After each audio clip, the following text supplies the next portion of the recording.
నమస్తే. ఆంధ్రప్రదేశ్ రాజకీయాల్లో ముఖ్యంగా కాంగ్రెస్ పార్టీ తరపున ఒక రకమైనటువంటి చేంజెస్ చాలా జరుగుతున్నాయి.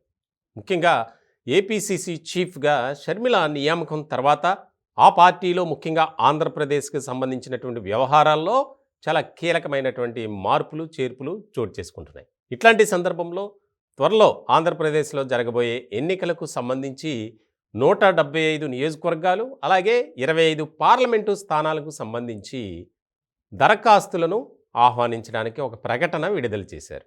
చాలా కీలకంగా మారినటువంటి వ్యవహారం. దీనికి సంబంధించి అనూహ్యంగా కాంగ్రెస్ పార్టీ నాయకులు, కార్యకర్తలు అప్లై చేసుకోవడానికి దరఖాస్తులు పంపించారు. ముఖ్యంగా 175 నియోజకవర్గాలకు సంబంధించి 793 మంది ఇప్పటి వరకు, అలాగే 25 పార్లమెంటు స్థానాలకు సంబంధించి 105 మంది. అంటే ఇప్పటి వరకు కాంగ్రెస్ ఏ రకమైనటువంటి పరిస్థితిలో ఉందో మనకు తెలుసు. ఎక్కడా కూడా ఒక రకమైనటువంటి పోరాటం కానీ, ఉద్యమం కానీ, ర్యాలీ కానీ, నిరసన కానీ, ఆందోళన కార్యక్రమం కానీ ఏది కూడా అంతగా చేయలే. కానీ షర్మిల ఎంట్రీతో ఒక్కసారిగా కాంగ్రెస్ పార్టీలో మార్పులు. ఇప్పటి వరకు సైలెంట్ మోడ్లో ఉన్నటువంటి కొంతమంది కీలకమైనటువంటి నాయకులు కూడా, ప్రధానంగా జేడి శీలం, అలాగే పల్లం రాజు, కేవీపీ, రఘువీరారెడ్డి, శైలజానాథ్, ఇలా ఒక రకంగా చెప్పాలంటే తులసిరెడ్డి గారికి కూడా ఆయన కూడా ఇప్పుడు ఫాలో అవుతున్నారు. కానీ ఆయన ఎప్పుడు కూడా కాంగ్రెస్ పార్టీలో ఉన్నప్పుడు చాలా కీలకంగా వ్యవహరించే వ్యక్తి. ఆయన ఒక్కరే మనం సాధారణంగా చూస్తూ ఉంటాం.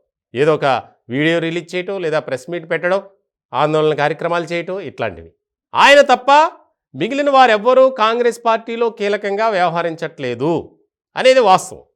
కానీ ఇప్పుడు పరిస్థితులు మారే. షర్మిల వెంట ఈ నాయకులంతా ఉంటున్నారు. వీరందరితో పాటు గిడుగు రుద్రరాజు కూడా. ఆయన తన పదవికే త్యాగం చేసి షర్మిలకు అప్పగించారు. ఇలాంటి క్రమంలో వరుసగా కాంగ్రెస్ పార్టీలో మారుతున్నటువంటి సమీకరణాలు ఏవైతే ఉన్నాయో వాటిని బట్టి ప్రజల్లో కూడా ఒక ఆసక్తికరమైనటువంటి చర్చ జరుగుతుంది. అంటే ఆంధ్ర రాష్ట్రంలో కాంగ్రెస్ పార్టీ అనేది చచ్చిపోయింది. పరిస్థితుల్లో ఉన్నటువంటి పార్టీని బతికించడానికి మళ్ళీ షర్మిల వచ్చారు అనేది బాగా వినిపిస్తుంది. అయితే అధికారంలోకి రాగలదా అంటే చాలా చాలా చాలా కష్టం. ఎందుకంటే గత ఎన్నికలు కనుక మనం కంపేర్ చేస్తే అన్ని స్థానాల్లో పోటీ చేసినటువంటి కాంగ్రెస్ ఎక్కడా కూడా సరైనటువంటి పోటీ ఇవ్వలేకపోయింది. 1-2 మినహా మిగిలిన అన్ని చోట్ల 3వ స్థానానికే పరిమితం కావాల్సి వచ్చింది. కొన్ని చోట్లయితే పోటీ చేసినటువంటి అభ్యర్థులకు డిపాజిట్లు కూడా దక్కల. మరి ఇలాంటి పరిస్థితుల్లో తాజాగా వస్తున్నటువంటి ఏదైతే పార్టీలో ఉన్నటువంటి ఆ యొక్క పరిస్థితిని గమనించినటువంటి హైకమాండ్ అభ్యర్థుల ఎంపిక విషయంలో ఒక రకమైనటువంటి కసరత్తును మొదలుపెట్టింది. ఒకవేళ మనం వారికి అవకాశం ఇస్తే అక్కడ గెలిచే పరిస్థితి ఉందా, సామాజిక వర్గాలుగా అన్ని సమీకరణాలు బేస్ చేసుకొని టికెట్ ఇవ్వాలి అనేది ఎక్కువగా ఉంది. ఇప్పటికే రాష్ట్రంలో వైఎస్ఆర్సీపీ పరిస్థితి గందరగోళం, అయోమయంగా మారింది. ఇలాంటి సందర్భంలో తెలుగుదేశం పార్టీ జనసేనతో పొత్తు పెట్టుకొని ముందుకు వెళ్తుంది. అధికారమే లక్ష్యంగా వారు ముందుకు దూసుకెళ్తున్నారు. వస్తున్నటువంటి సర్వే రిపోర్ట్లు కూడా అదే ఉంది. మరి ఇలాంటి తరుణంలో కాంగ్రెస్ ఒక గౌరవప్రదంగా కనీసం ఒక 15 సీట్లైనా మనం గెలుచుకోవాలి 175లో. అలాగే 1-2 పార్లమెంటు స్థానాలను కూడా గెలుచుకోవాలి.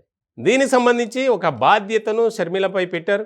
ఇప్పటికే ఆవిడ దూసుకుపోతుంది. పార్టీలో ఉన్నటువంటి సైలెంట్ మోడ్లో ఉన్నటువంటి క్యాడర్ని బలోపేతం చేయటానికి ఆవిడ ఒక రకమైనటువంటి ప్రణాళికాబద్ధంగా ముందుకు వెళ్తున్నారు. అట్ ద సేమ్ టైం రాష్ట్ర పాలన గురించి తన సోదరుడు జగన్మోహన్ రెడ్డి గారి మీద మాటల యుద్ధం ప్రకటించారు.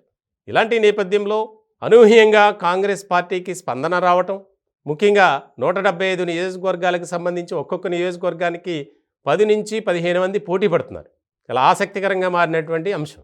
సో కనీసం 2024 ఎన్నికలు కాకపోయినా నెక్స్ట్ వచ్చే ఎన్నికలైనా కాంగ్రెస్ పార్టీని మనం అధికారంలోకి తీసుకురావాలి.